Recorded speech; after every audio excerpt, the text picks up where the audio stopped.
Viewers, অনেকদিন পর আবার চলে আসলাম ইটিসি মজাতে। আপনাদের সবাইকে অনেক স্বাগতম আমার এই চ্যানেলটিতে। আপনাদের আজকে কোন রেসিপিটা তৈরি করতে যাচ্ছি?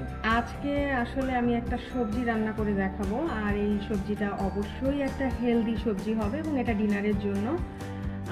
এটা ফুলকপি, সিম, পেঁয়াজের কলি, এটা দিয়ে সিম্পল একটা রেসিপি, খুবই হেলদি একটা রেসিপি হবে। তো চলুন দেখা যাক আর কি কি করা যায় এই রেসিপিটা করতে গিয়ে। এই রেসিপিটা মূলত কাদের উদ্দেশ্যে করা?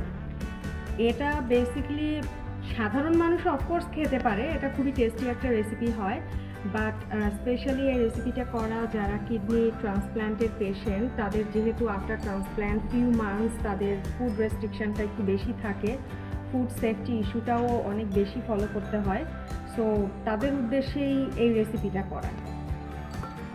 প্রথম স্টেপ হচ্ছে আমি চুলায় একটা কড়াই দিয়ে দিলাম, একটা প্যান দিয়ে দিলাম, এবং এই প্যানে আমি কিছুটা পানি দিব ফুটানোর জন্য, কারণ সবজিটা আমার একটু ফুটিয়ে নিতে হবে, সিদ্ধ করতে হবে আর কি। হ্যাঁ, সিদ্ধ করতে হবে।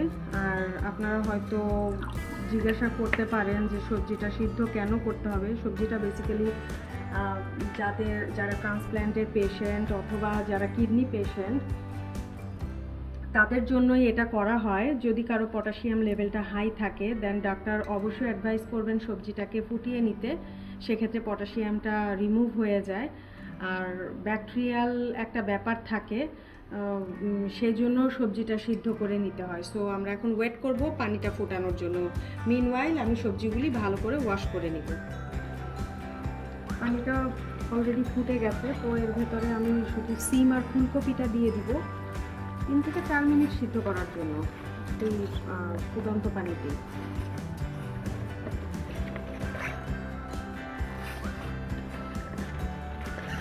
পেঁয়াজের কলিটা সিদ্ধ করার জন্য দিচ্ছি না, কারণ ওটা এমনিতেই নরম, ওটা বেসিক্যালি সিদ্ধ করার কোনো প্রয়োজন হয় না।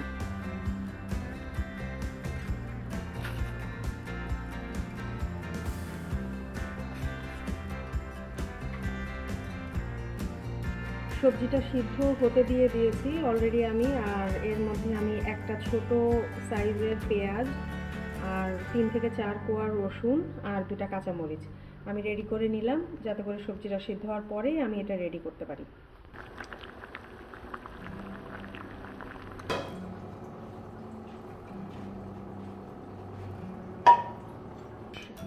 সবজি সিদ্ধ হওয়ার পরে এখন পরবর্তী স্টেপগুলো কি?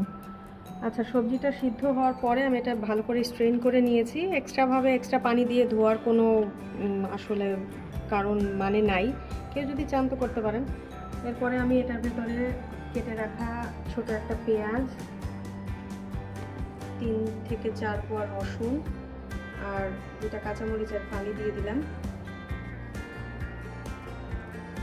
এটাতে আমরা হলুদ ইউজ করবো না? হ্যাঁ, অবশ্যই করব, বাট সব কিছুই খুব সামান্য পরিমাণে, যেহেতু এটা হেলদি ফুড উইদাউট স্পাইসেস। তেল কি ইউজ করবো আমরা?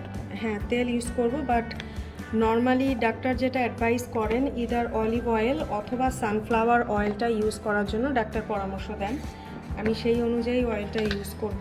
লবণ কি পরিমাণ দিব আমরা? লবণটা জাস্ট এই যে ছোট 1 চামচ, এটা বলা যায় 3/4 ডাক্তারের পরামর্শ অনুযায়ী, ডাক্তার যদি লবণ খেতে বলে কি পরিমাণ সেই অনুযায়ী। হ্যাঁ, এটা ডাক্তারের, যদি পেশেন্টের প্রেশারের কোনো সমস্যা থাকে তাহলে অবভিয়াসলি লবণটা অনেক বুঝে শুনে দিতে হবে। আর আমরা যেটা সল্টটা ইউজ করি, যে সল্টটা, সেটা হচ্ছে লো সোডিয়াম সল্ট। আর এখন আমি দিয়ে দিব অলিভ অয়েল সামান্য পরিমাণে, জাস্ট নামে মাত্র, এটা 1/4 চামচ পরিমাণ।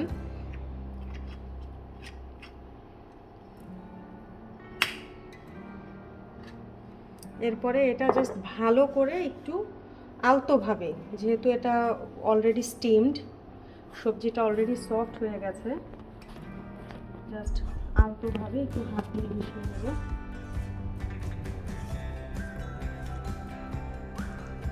আর আগে আমার যে পেঁয়াজের কলিটা কেটে রাখা ছিল ওটাও আমি এর সাথে মিক্স করে দেবো এখন।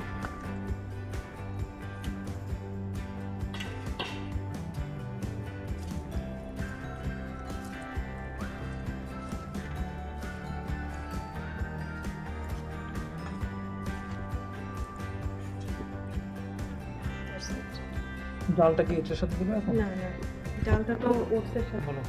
সব কিছু মিক্স করে ভালোভাবে আমি স্টোভে দিয়ে দিলাম। স্টোভটা প্রথম 1-2 মিনিট আমি হাই ফ্লেমে রাখবো, তারপরে ফ্লেমটা মিডিয়াম করে দিব। আর জাস্ট সামান্য পরিমাণে একটু পানি দিয়ে দিব, এতে করে হবে কি সবজিটা মাখা মাখা হবে। যেহেতু এটাতে মশলা খুবই কম, তেল খুবই কম, সেজন্যই পানিটা দেয়া।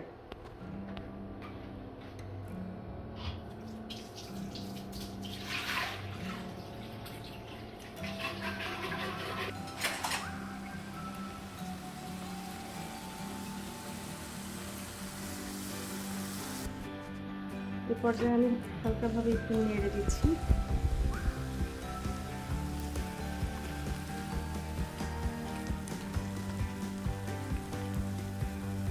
আর দিতে দিব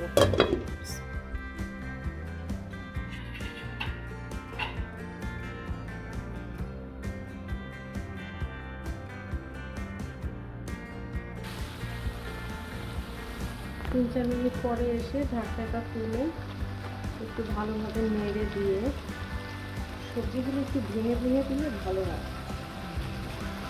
এতে করে সবজি একটু মাখা মাখা হয়।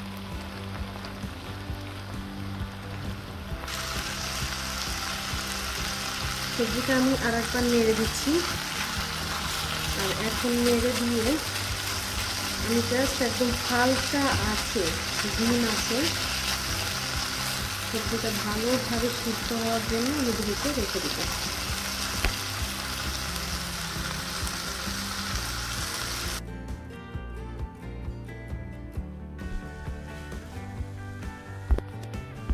লো ফ্লেমে প্রায় 10 মিনিটের মতো রেখে দেওয়ার পরে এই যে ভাজিটা একদম সুন্দরভাবে মাখা মাখাভাবে সব সবজিগুলি খুব ভালোভাবে সিদ্ধ হয়ে গেছে। সো ভেজিটেবল ডান।